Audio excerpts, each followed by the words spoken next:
Well, I've actually lived here my entire life, which happens to be 63 years at this month. And I don't know if you can see behind me the house, but my parents bought this house when I was 2 years old. So in essence, all my memory life is in this location right here. Basically, well, as you know, 40 years ago in 1980. And if I got to give due credit, Pat McGuigan and Laney Furish, if there's anyone I could call founding mother and a founding father for the CDC, it's that couple. They were great. They had experience in either social work or, in Pat's case, planning. And a bunch of us sort of, I'd say, progressive activists kind of joined in. CDCs were a new concept back then, and I think the key thing behind the founding of the CDC was a recognition that instead of just being reactive fighting proposals or fighting, quote, bad things that were coming, things like a CDC gave us the ability to control our own fate. Because the very name of the group, a community development corporation, allows a neighbor to have control, to be proactive rather than reactive. And to me, if I can say the foremost example of that, quite frankly, was the very first project. One of our very first projects was the Oak Square School, which is my beloved school. I went there as a kid.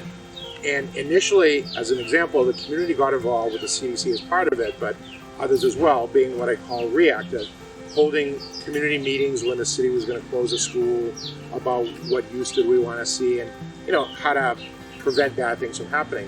But the CDC, by its very nature, was able to go the next step. We're working together with neighborhood groups like the Historical Society and local civic groups.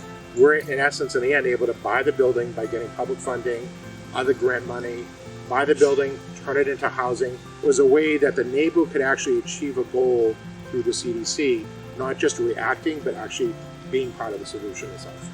The original goals, as I said, was probably one of the overarching ones, was the fact that it was, again, giving, as I said, a community tool, if you will, so that we could achieve things through having that clout of the CDC.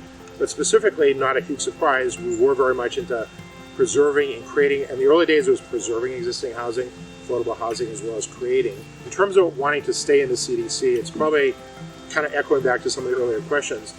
CDCs and similarly, Main Streets fit into this kind of concept as well. But that ability to be an economic tool, to have staff, to go after funding, to not just, again, I keep using this phrase, react, to be proactive, not reactive.